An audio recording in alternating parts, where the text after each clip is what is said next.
Irmãos e irmãs, estamos no dia 3 de julho, solenidade de São Pedro e São Paulo, essa festa dos sucessores de Pedro. A liturgia de hoje nos coloca dentro da confissão de fé de Pedro, que recebe a bem-aventurança de Jesus. Feliz és tu, Simão, filho de Jonas, por isso eu te darei as chaves do reino dos céus, as chaves que é dada para Pedro, a fundação da minha igreja. A minha igreja que nos coloca dentro da igreja, essa comunidade de salvação, porque ninguém se salva sozinho. Deus nos salva em comunidade. Interessante para nós analisarmos esse texto, olharmos logo para os detalhes que o evangelista nos apresenta. Nós vemos ali, então, Jesus foi à região de Cesareia de Filipe e ali perguntou a seus discípulos: quem dizem os homens ser o Filho do Homem? Esta localização geográfica nos insinua muitas coisas importantes para compreendermos o alcance, a profundidade, o significado desta passagem e dessa confissão de fé de Pedro. Por que neste lugar, por que neste contexto, nesta cidade e assim por diante, como Mateus a localiza. E para compreendermos então a beleza dessa narrativa, nós temos que olhar logo o que é essa cidade Cesareia de Filipe, que estava aos pés do Monte Hermon, e nesse monte havia uma caverna dedicada a Deus Pan, que era o Deus dos pastores e o Deus dos rebanhos, de uma vegetação fulgurante, belíssima, parecia o paraíso terrestre. E ali, então, sobre o monte, neste lugar, Herodes tinha construído um templo a César Augusto.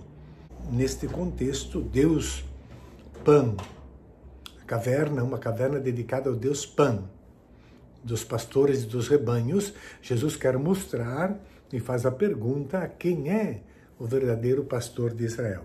E no Evangelho de Mateus nós vamos ver logo desde o início, no capítulo 2 já, quando tem a profecia sobre Belém, que diz: e tu, Belém, terra de Judá, não serás a última das nações, porque de ti sairá um chefe que apacentará o povo de Israel. Apacentar é a ação do pastor em relação ao rebanho. É ali, então, não é o Deus Pan, o pastor, mas é esse Messias esperado que vai nascer na cidade de Judá. Outra coisa que nos remete ao pastor, um outro pastor que não a Pan, é o fato de Jesus dirigir-se às multidões como ovelhas sem pastor, no capítulo 9. Ou também no capítulo 15, que Jesus é enviado para as ovelhas perdidas da casa de Israel. Sempre essa relação. E assim, Jesus vai enviar também seus discípulos na mesma sua missão de apacentar o rebanho, no capítulo 10. Além disso, nós temos uma conotação política no termo pastor, porque Davi era pastor. Assim, Jesus vai ser reconhecido, esse Messias que vem para restabelecer Israel, como filho de Davi, que manifestará o reinado de Deus entre os marginalizados. Não vem manifestar qualquer coisa, vem instaurar o reino de Deus. Com quem? Com que classes sociais? Com os marginalizados de Israel. Em 9:27, temos dois cegos na beira do caminho que clamam: Filho de Davi, tem piedade de nós. Identificam então o Messias, esse rei com poder político que vem restabelecer a justiça no mundo. Ou aquele endemoniado cego curado por Jesus no capítulo 12 e que se pergunta: será que ele não é o filho de Davi por ter feito tal coisa? Ou também naquela cananeia que intercede, suplica pela filha, gritando: Senhor, filho de Davi, tem piedade de mim. É claro que filho de Davi é o pastor, e Jesus pergunta: quem dizem os homens? Porque ele é o pastor do rebanho em intimidade com Deus. Então, Cesareia toca um problema sério da soberania, pois a cidade foi dedicada a um imperador, a um império de fora que está ali dominando e explorando. O imperador de Roma, Cesareia, o nome Cesareia, dedicada ao imperador César Augusto, sobre aquele penhasco, um templo dedicado a esse César Augusto, construído por Herodes, o pai de Filipe. Filipe deu o nome também de Cesareia. Filipe aumentou aquele templo e deu o nome para aquela cidade de Cesareia. Agripa, posteriormente, vai mudar o nome, vai chamá-la Nerônias, para homenagear o imperador, grande perseguidor da igreja, segundo o Apocalipse, Nero. Nerônias, em homenagem a Nero. Tito, o imperador que conquistou aquela cidade na Revolução, na Guerra Judaica, no ano 70, e destruiu o templo, visitou aquela cidade ali. Muitos judeus neste lugar foram jogados às feras. Em Cesareia, Jesus vai fazer a pergunta sobre a sua identidade. E a sua identidade vai mostrar a sua afinidade, intimidade com os propósitos de Deus para este povo. Não os propósitos do imperador romano, mas os propósitos de Deus. Para o império, Júpiter é o Deus, e Júpiter é que manda na história do mundo. E a história do mundo, ela é controlada pelo imperador de Roma. E esse imperador de Roma é o canal pelo qual Júpiter vai abençoando, o canal das bênçãos para todos. Agora, Jesus não é o imperador de Roma, e ele é o canal dos propósitos de Deus, porque para o povo de Israel não é o imperador esse canal. Por isso Jesus faz essa pergunta: quem dizem os homens ser o Filho do Homem? Todas as 4 respostas que os discípulos deram em nome do povo remetem para tradições proféticas, as 4. Mas, para os propósitos de Deus, é Jesus, o profeta, que vai trazer esse reino. E vós quem dizeis que eu sou? Essa resposta de Pedro, que responde em nome da comunidade, como em outras passagens, nós vamos encontrar: tu és o Cristo, não só Filho de Deus. Filho de Deus era um título usado especialmente para os imperadores, especialmente para César Augusto. Havia uma ideologia, uma teologia ideológica que identificava sempre o imperador como um agente da vontade e do poder de Deus, um instrumento do poder de Deus entre o povo. Jesus, Filho de Deus, é uma contestação e desafio às pretensões imperiais. E não só Filho de Deus, Filho do Deus vivo, porque Deus é o Deus da vida, o Deus de Jesus, o Pai de Jesus, o Deus do Antigo Testamento, aquele que é revelado, é o Deus da vida.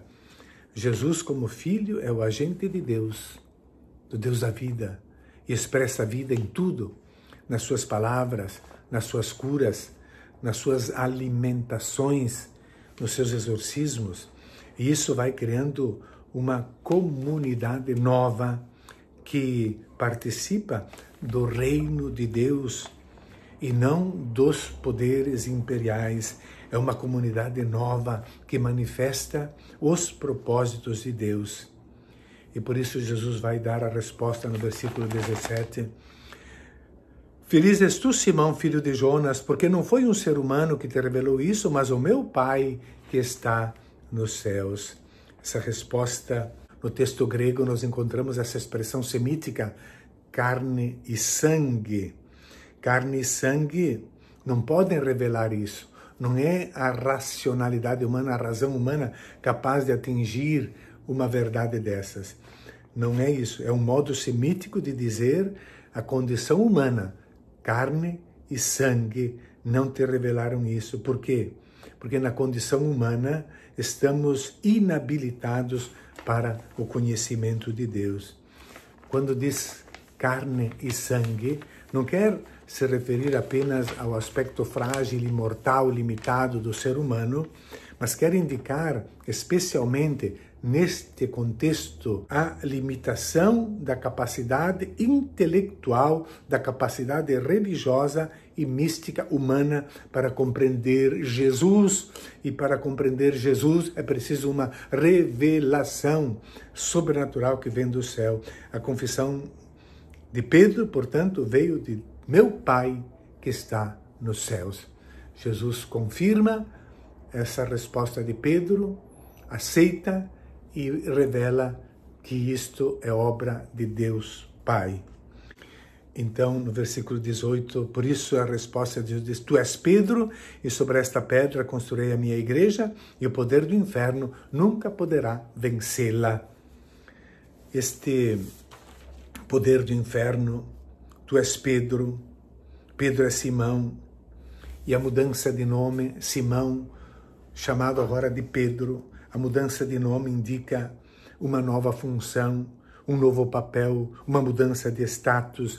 Nós vamos ver que Sara teve o nome mudado naquele encontro dos 3 anjos que passavam. Abraão mudou o nome, Jacó é renomeado Israel.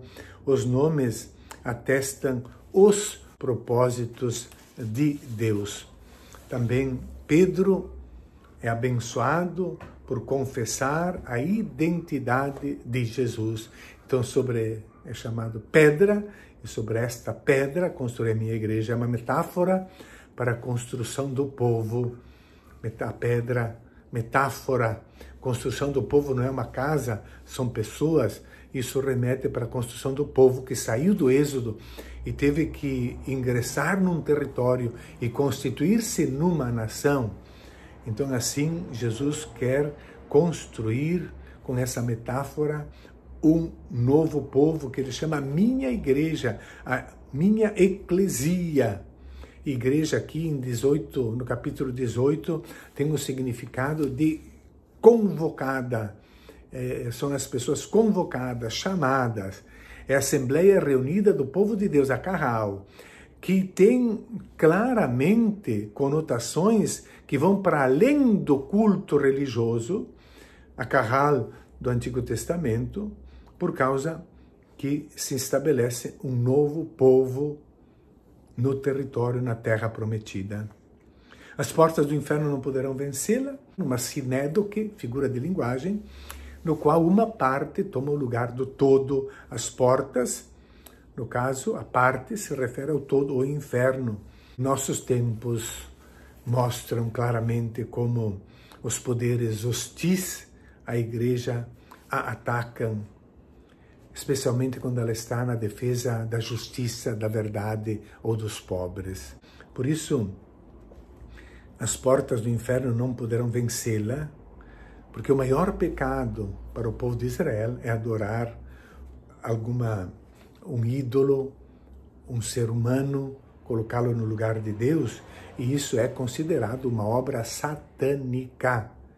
Esperava-se, naquele contexto da Gruta de Pan, o templo de Herodes sobre o penhasco, que um ou outro dia os abismos infernais se abrissem, sacudissem esse penhasco e engolissem o templo sacrílego de César Augusto. E é neste lugar, então, que está ocorrendo esse diálogo de Jesus com os seus discípulos.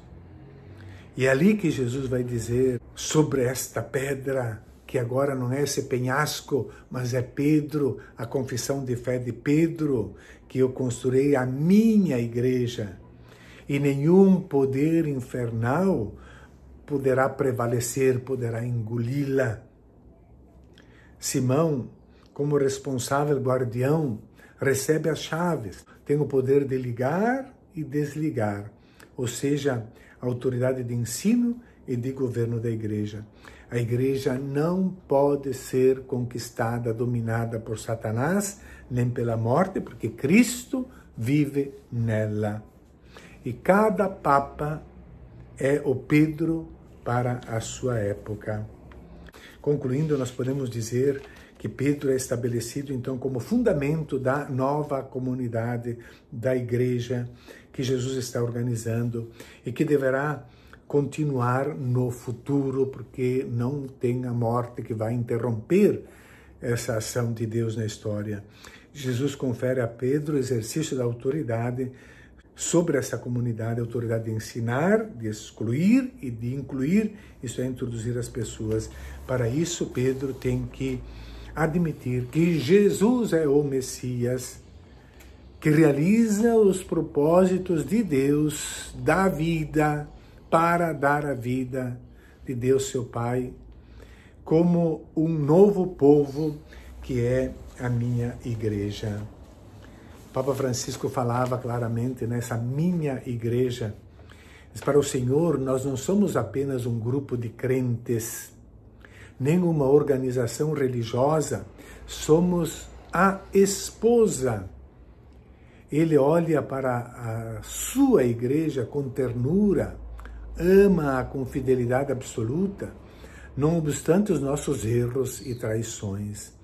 Como disse a Pedro naquele dia, hoje ele diz a cada um de nós: minha igreja vós sois a minha igreja. Minha igreja, não porque ela me pertence, eu tenho posse, eu domino e ali exerço a minha vontade, mas porque é uma realidade externa a qual eu expresso o meu amor, a qual eu pertenço e derramo o meu serviço e os meus cuidados. É a igreja de Cristo, é a igreja de Pedro, é a igreja de Francisco. Vós sois a minha igreja. Um bom domingo a todos.